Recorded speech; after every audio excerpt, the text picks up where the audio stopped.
What's up, and welcome to another edition of Locked On NBA, the biggest stories with the local experts. I'm your host, Jackson Gatlin, also host of Locked On Rockets right here on the Locked On Podcast Network. Today, we'll be chatting with Philip Rossman-Reich from Locked On Magic, as Paolo Banchero, the number one overall selection in this year's NBA draft, has been absolutely showing out in Vegas Summer League. What have we learned about Paolo Banchero through these first two Summer League games? But first, a quick message from our friends over at BetOnline, because BetOnline.net is your number one source for all of your sports betting needs and stats info.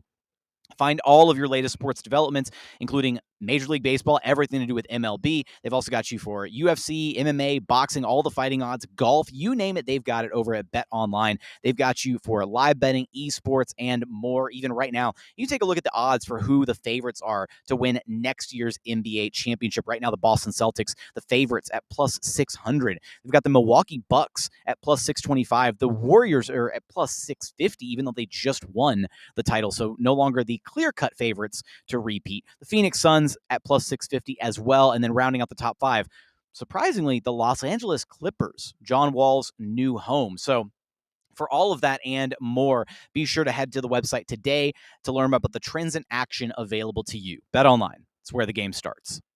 Joining us now is Philip Rossman-Reich from Locked On Magic, who you can follow on Twitter at PhilipRR_OMD. And in fact, OMG, Philip, Paolo Banchero looks every bit the number one overall pick so far in a couple of Vegas Summer League games. He looks fantastic. His very first game, he put up 17, 4, and 6 to go with 1 steal, 5 of 12 shooting, 2 of 3 from downtown. That was against Jabari Smith Jr. and the Houston Rockets. In his second game, 23 points, 6 rebounds, 6 assists, 4 steals, 2 blocks, 6 of 15 shooting, but then an absurd 11 of 15 at the charity stripe. So we'll start things off here. So far, have you been more impressed with, and we can get to whichever one you're least, whatever, but have you been more impressed with his scoring at this point or his playmaking so far in Summer League?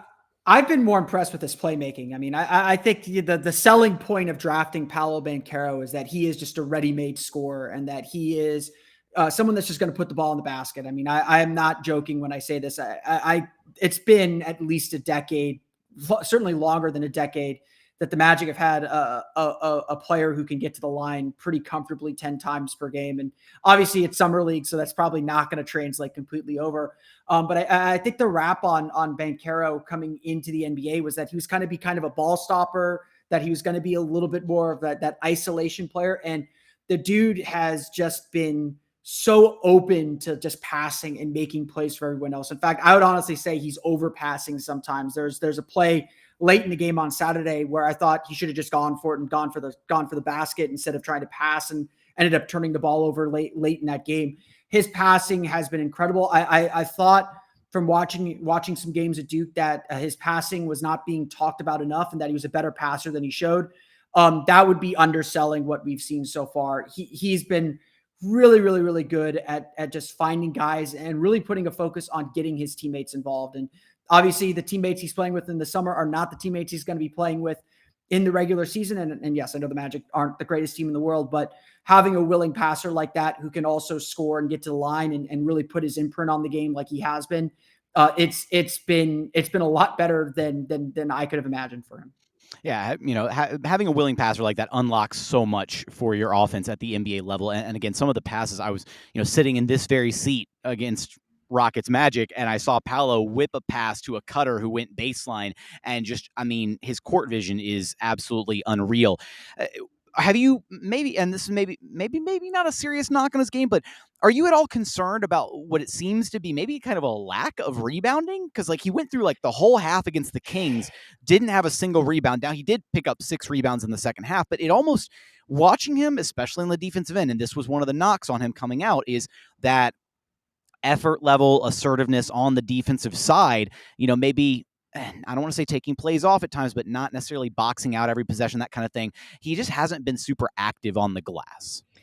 Yeah, I mean, I'm not super concerned on that front, but I do agree with that observation and that criticism. I kind of thought that the big knock that I had on him is defensively, he's just not willing to be physical right now. And and I would say that on the glass too. He's just not going out, bodying up guys. The only time he's really kind of using his physicality and his body is when he's trying to post up a guy, trying to get the ball. And whether that's something that is just kind of going to the type, or whether that's something the Magic said, like, hey, don't push yourself so much physically here. We want to get you through summer league.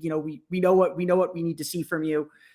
It's certainly up in the air. It certainly plays into some of the storylines that were about him, that were said about him entering the draft. But overall, I'm not that worried. Again, I think some of it is he understands, he knows that this is summer league. That yes, you want to put in the effort. Yes, you want to work on a few things, but you don't need to go all out. You watch him play these 2 games. He very clearly has kind of graduated above this level of play, that he's ready for whatever comes next, whether that's preseason basketball, whether that's playing at the crossover in Seattle, whether that's regular season basketball. He's clearly kind of ready to graduate from playing in summer league. He's getting the work in just to kind of get his sea legs in there. So I'm not overly concerned with it, but yes, that criticism, that observation is 100% true. If there's one thing that I would like to see more from him, is more engagement on the glass and defensively. But like we saw at the end of the game on Saturday, when he wants to be engaged, he can be engaged. And so again, some of it to me feels like he's just kind of turning it on and off because of the setting that he's in, rather than how he's actually going to play when we get to the games counting. And when you look at his, kind of counting numbers through these first 2 games, I do take kind of a look at like the efficiency on kind of how he's getting his shots, where he's getting his shots. You look at that very first game against the Rockets, he was 2 of 3 from behind the 3-point line, which is nice. But then, inside the arc, he was only 3 of 9. And then you go to his game against the Kings, and he was 6 of 15 overall. So, maybe another, I don't want to say another area cause for concern, that kind of thing, because then against the Kings, he managed to draw free throws at an absolutely absurd rate, went to the line 15 times. Like, his ability to create contact, initiate, and finish through contact, or at least draw the foul, is out of this world, which plays into his ability to kind of be that offensive engine. But is it something, maybe would you prefer to see maybe a different shot profile from him? Do you think it's just, him being a little bit too aggressive, getting fouled on some of these attempts? What do you think it is that's kind of translating to a little bit of subpar efficiency at this point? Yeah, I mean, I think some of it is, Paolo said this to the media in interviews too. Like, he's kind of using this summer league to get himself back into shape. Like, he hasn't played 5-on-5 since the Final Four in April. So this was, us schlubs who play basketball once every couple months. If that first time back, it doesn't, not everything feels right. Imagine how that feels for someone like, this is what it feels like for someone like Paolo. But I think the other part of it too is there's a lot of attention on him. I think what Houston did really well in the second half, they started sending double teams his way. Sacramento was kind of walling him up a little bit. The play that we talked, the play that won the game on Saturday, the ball got knocked away from him because I think it was Keon Ellis stayed in the paint, stayed at the free throw line. I don't think Paolo was expecting that. So I think some of the struggles that we're seeing Paolo go through are kind of the natural struggles that you see star players kind of go through when they first start getting double teamed. I think it does say a lot that, you're in the middle of a summer league game and defenses don't really know what to do with you. And so they're starting to throw multiple looks at you. They're starting to throw kind of different reads at you. And I don't, whether that's the coaching staff not preparing him for it, whether that's Paolo not being quite ready to handle an NBA summer league level double team as opposed to maybe a college level double team. It feels like the defenses are really kind of focusing on Paolo and trying to either get the ball out of his hands or force a tough shot. I think especially Saturday, he took a lot of tough shots. I think he was trying to force his way to the basket more because he didn't feel his jumper in the same way that he did Thursday night. And so I think there's a little bit of Paolo, experimenting a little bit, trying to figure out what he can do, what he can get away with at this level. Defense is really keying in on him, knowing that he's really the best player on this team and really the offensive engine for this team. I think that was a big reason why Sacramento was able to come back in the game, was they just got the ball out of Paolo's hands as much as they could in that fourth quarter. And I think some of it is just Paolo still getting his legs under him after not playing organized basketball in a very, very long time. Last thing here for you, Philip, changing gears away from Paolo Banchero momentarily. Is this RJ Hampton's last lifeline? Like, is this summer league? Does he need to show something to this Magic team in summer league for them to feel better about him moving forward?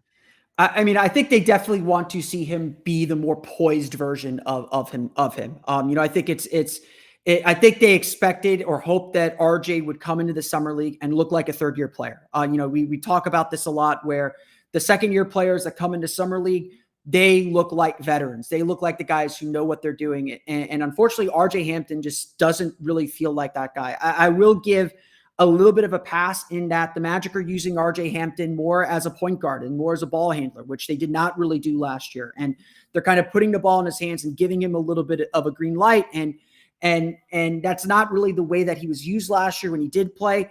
And in fact, honestly, the Magic went out of their way to avoid using him in the way that they're using him in this summer league. I still think there have been some good moments.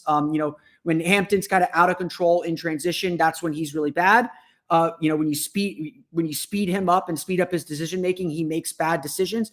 When he's been able to kind of get into half court, when he's been able to kind of run the offense, he's been able to make some really good plays. So I don't think it's been all bad for RJ Hampton, but it certainly does feel like the clock is ticking. The Magic on Sunday night signed Caleb Houston to a contract. It's not clear what kind of contract that is.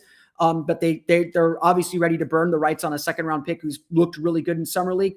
That brings their roster up to 16 players under contract. So someone on this roster is getting cut. So if you're RJ Hampton, if you're Devin Kennedy, even, who's played well in summer league, you got to be feeling a little bit of the pressure that, hey, I'm going into training camp playing for my job. And yeah, you're pretty much starting to play for your job here today in summer league. So that RJ certainly has not played up to the level that the Magic need him to play at, but there's definitely still time for him to kind of earn his way back in.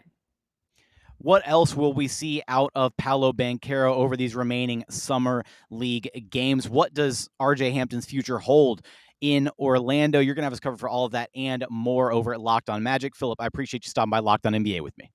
No problem. Thanks for having me on.